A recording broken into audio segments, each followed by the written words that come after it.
Catequizou e teatro também fez. Catequizou e poemas fez também.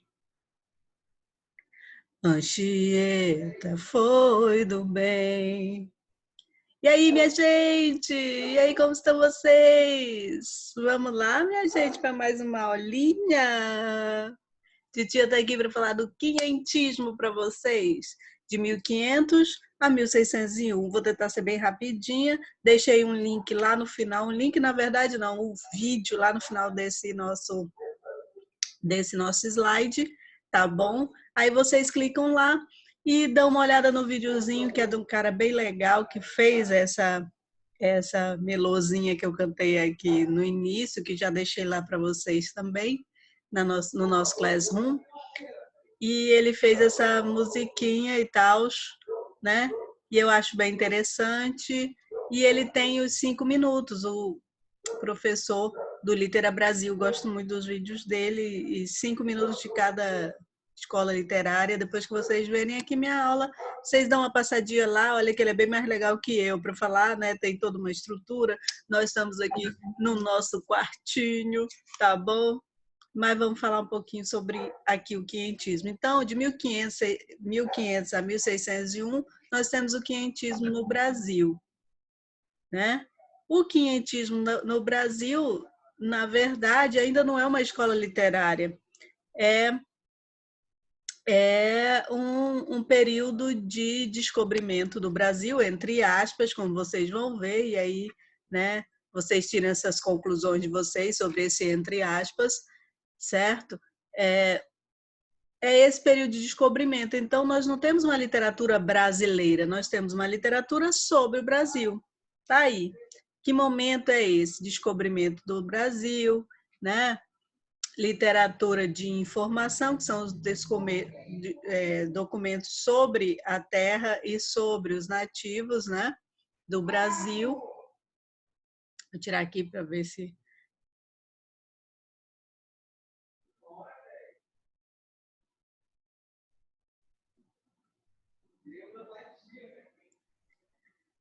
Sobre a terra e sobre os nativos, na verdade, toda a documentação que foi enviada a Portugal, na época, rei Dom Manuel, né, com informações sobre essa terra descoberta, né, a tomada de posse da terra do Brasil. Então, o principal nome, o principal cronistas, então nós vamos ter crônicas, autos e poemas, mas na literatura de informação, que é essa literatura sobre o Brasil, né, são documentos técnicos de descobrimento do Brasil. Então, temos como principal documento a Carta de Achamento do Brasil, né, escrita pelo nosso principal escritor aqui desse período, Pero Vaz de Caminha, que todos vocês já ouviram falar desse cara. Né? Então, temos a Certidão de Nascimento do Brasil, é a Carta de Achamento do Brasil, e escrita a rei Dom Manuel. Né? Elementos narrativos nós temos nessa carta, porque ele não só vai falar da terra, mas ele vai contar as experiências deles aqui, e o valor cultural e histórico dela é muito importante também, né?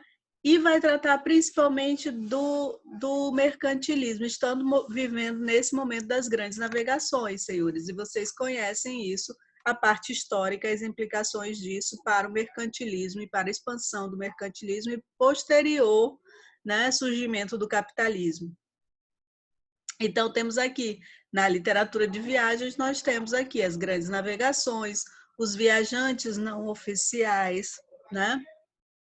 A liberdade, os livros com interesses econômicos e pessoais, propagandas, né? A visão negativa do índio, a generalização e violência. Então, nós vamos ter nesse período literatura de informação, que são os textos originais e documentos históricos. Literatura de viagens. Dentro dessa literatura de informação, nós vamos ter também literatura de viagens, que são livros escritos por esses viajantes não oficiais, aqui que a gente está dizendo, que eles vinham, tinham as suas aventuras, e aí escreviam livros com esse interesse econômico pessoal, para vender lá. Então, vamos ter grandes histórias sobre o novo mundo, a aventura desses viajantes. Um grande nome desse é o Hans Staden, que daqui a pouco a gente vai falar sobre isso. Essa visão negativa do índio em contraponto com a salvação que era o europeu, né? Então, vamos ter essa luta entre bem e o mal. O bem sendo representado pela Europa e por toda a colonização e posterior catequização dos índios, e os índios vistos como o mal da história, porque, como vocês sabem, não tinha uma religião monoteísta, né? Eles tinham uma religião muito ligada à natureza, vários deuses, o deus da água, o deus do sol, o deus da chuva, né? O deus de tudo, né? Para cada elemento da natureza, um deus. E vamos ter essa visão generalizada e também os relatos de violência, não da violência indígena principalmente. Os autores aí, principais autores nesse período, além do Pero Vaz de Caminha, né, nós tivemos o Pero Magalhães Gândavo, com o Tratado da Terra Brasil e História da Província de Santa Cruz, o Ambrósio Fernandes Brandão, Diálogo das Grandezas do Brasil, e o Gabriel Soares de Souza, o Tratado Descritivo do Brasil. Tudo isso dentro lá da literatura de informação sobre o Brasil, os diversos documentos que foram escritos para a coroa portuguesa, falando sobre o Brasil. Então, não temos literatura brasileira, como vocês estão vendo. Nosso primeiro representante da literatura brasileira que vamos ter na nossa história é no Barroco, o Gregório de Matos, que nós vamos ver nas nossas próximas aulas. O Hans Staden é um representante da literatura de viagens. Então, ele escreveu esse livro, Meu Cativeiro entre os Selvagens do Brasil, que virou até um filme, Hans Staden, o nome do filme, em que ele ficou aprisionado 9 meses com a tribo Tupinambá, que é uma tribo historicamente antropofágica no Brasil, e ele assistiu a todos os rituais, né, de antropofágicos, né? Ele viu diversos prisioneiros sendo comidos, vamos dizer assim, né? Sendo comidos pela tribo, e ele não foi devorado. Então, ele assistiu a esses rituais, e nesse livro ele narra essa história desses rituais. Quem tiver interesse pode assistir o filme Hans Staden, que é baseado nesse livro dele, certo? E é muito bom também para a gente ter uma ideia do que era isso, né? Então, vocês sabem que não era simplesmente matar e comer, né? Quem assistiu o Caramuru, por exemplo, vê lá no Caramuru que pecado era matar e não comer era desperdício. A Índia fala pro Caramuru, ela fala justamente isso, né? Matar é que é pecado, matar e não comer é desperdício. Então, é toda uma visão, né, cultural daquilo ali. O que representava aqueles rituais? Então, as partes do corpo eram determinadas para determinado ramo da sociedade, né, da tribo. Então, as mulheres comiam as entranhas para elas serem mais férteis, as crianças comiam o cérebro para elas serem mais inteligentes que o inimigo, os guerreiros comiam os músculos para eles serem mais fortes, e assim sucessivamente. Tínhamos esses rituais, que são narrados nesse livro do Hans Staden. Aí uma literatura de viagens, ou seja, o Hans Staden não participou, não era um viajante oficial, nem um cronista oficial, né? Muito menos português. Então, eram esses viajantes não oficiais que tinham esse interesse pessoal em vender os livros, né? E mostrar esse novo mundo que a Europa estava sedenta de conhecer, ok? Então, é uma outra faceta dessa literatura no quinhentismo. Veja que nenhum deles, escritores, são brasileiros. E nós tivemos a literatura jesuítica ou catequética, né? Ou seja, a literatura de formação, né? Então, nós temos toda uma visão da Contra-Reforma aqui, que vocês entendem muito bem esse lado histórico. A Companhia de Jesus veio para o Brasil com este intuito, não só para o Brasil, mas para todas as colônias portuguesas.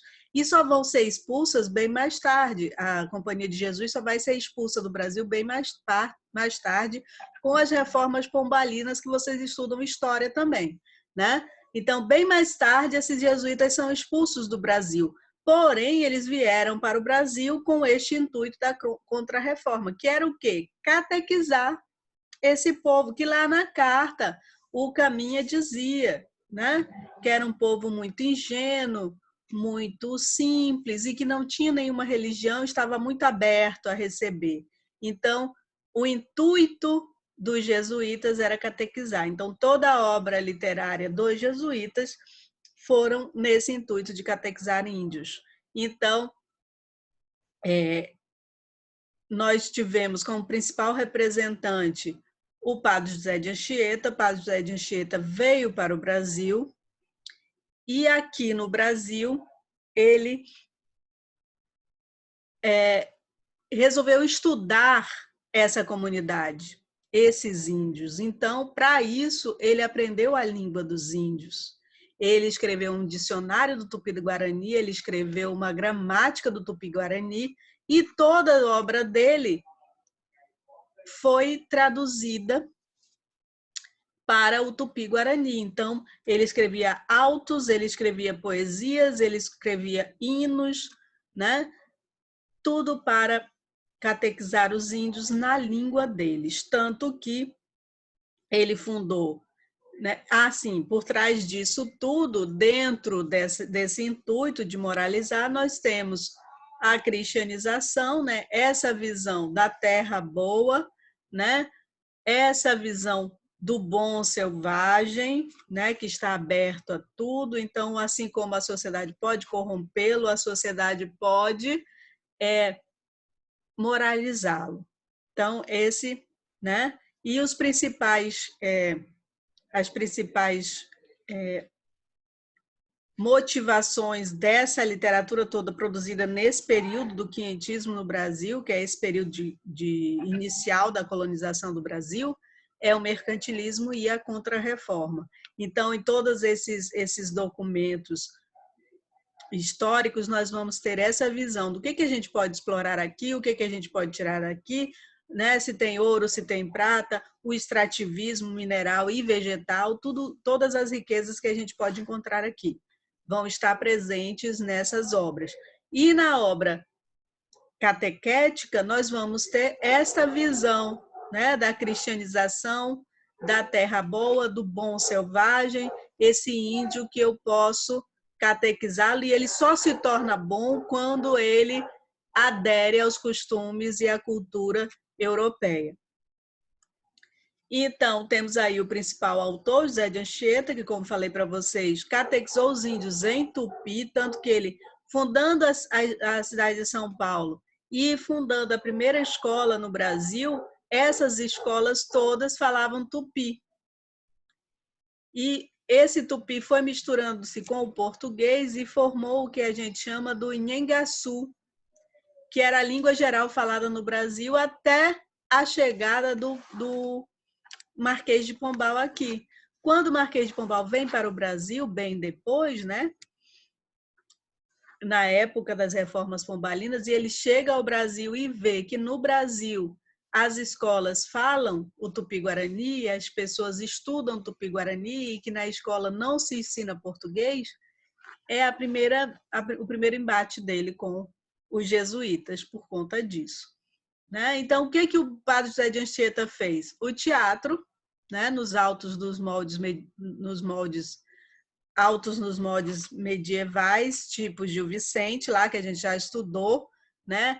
A Europa como lado bom, sempre esse embate entre o bom e o mal, esse maniqueísmo. O lado bom é representado pelo europeu, o lado ruim é representado pelo índio, e a gente vai ver retomado isso no romantismo também. Então, esse período do quinhentismo tem influência posterior, tanto no romantismo quanto no modernismo.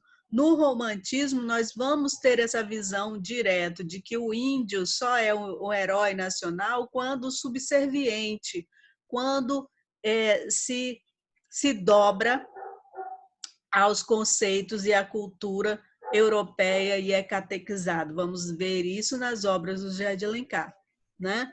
E a influência lá para frente, no modernismo, mais para frente, nós vamos ter a questão da antropofagia. Então, essa visão do Hans Staden, essa coisa, né, dele mostrar o verdadeiro processo lá dos rituais antropofágicos na tribo indígena, vai levar à antropofagia como essa coisa de misturar o nosso primitivo com as influências de fora e trazer uma arte primitiva de exportação que a gente vai ver lá na frente, né? Então, esse embate entre o lado bom e o lado ruim, não só a gente vê no teatro e na produção literária aqui do quinhentismo, no Padre José de Anchieta, como mais tarde lá no romantismo também. A poesia, a expressão da fé pessoal dele. Os moldes, ainda estamos nos moldes, né, medievais. A redondilha maior e a redondilha menor era nesse molde que o Padre José de Anchieta escrevia, né? Lembre-se que esse período que a gente está vivendo no Brasil é o período do classicismo em Portugal que a gente viu na última aula. Ou seja, lá em Portugal a gente já está na medida nova, os versos decassílabos, o soneto. Aqui no Brasil a gente ainda está nessa visão medieval da redondilha menor e da redondilha maior, nesses poemas do Padre José de Anchieta que expressam a fé pessoal dele, principalmente uma adoração a Nossa Senhora. Ok? E aqui as influências posteriores, né? Então a gente vai ver esse paradoxo do herói, principalmente no romantismo. Eu esqueci de colocar aqui no slide, mas quando eu for publicar esse slide lá na sala de aula já vai estar ajeitadinho. Então, esse paradoxo do herói a gente vai ver muito no romantismo, tá? No modernismo, é isso que eu já comentei com vocês no slide anterior. Essa questão de, na primeira fase, a gente ter o manifesto antropofágico, o manifesto para o Brasil, que vai remeter lá a essa questão, né, do Hans Staden e essas influências, né, como misturar o que é nosso com o que é dos outros, né? Ou seja, todo o ritual de antropofagia indígena era justamente isso, misturar, pegar o que é de bom do meu inimigo, eu vou comer e isso vai, né, vai se inserir no que eu sou, o lado bom dele, a força, a coragem, né? Todas essas qualidades do meu inimigo, através da deglutição, eu vou misturar com o que eu sou e vou transformar essa minha essência, né? Ou seja, o que é bom meu, o que é bom do meu inimigo, vai só melhorar o que é meu. E isso o movimento modernista na primeira geração faz. Trazer essas influências de fora, mas não copiá-las, né? Eu vou pegar o que é melhor delas e misturar com o que é de bom meu e vamos ter uma arte primitiva de exportação. Nos movimentos mais recentes, a gente vai ver, por exemplo, a bossa nova, que é um produto dessa antropofagia. A bossa nova é produto da antropofagia. Como, minha gente? Bossa nova é a mistura do samba, que é nosso, com o jazz americano. O tropicalismo é uma mistura dos ritmos nordestinos, né? O baião, o shot, o chachado, com a guitarra elétrica do rock inglês, por exemplo. Então, nós vamos ter vários exemplos dessa antropofagia nos nossos movimentos posteriores ao modernismo. Tá? Então, a antropofagia é uma coisa que o modernismo busca lá do quinhentismo e que vai vir até os nossos dias com vários movimentos que a gente vai falar posteriormente em nossas aulas. E é isso aí, minha gente. Qualquer dúvida, né? Entrem em contato, mandem um sinal de fumaça, já que estamos falando dos índios, mande um sinal de fumaça e vocês me encontram. Olha aí, né? O vídeo que eu falei para vocês está aqui, é só clicar em cima, lá no slide, e vocês vão assistir esse vídeo legalzinho desse professor, ok? Então é isso aí. Lavem bem as mãos e vamos nessa, minha gente. Até a próxima.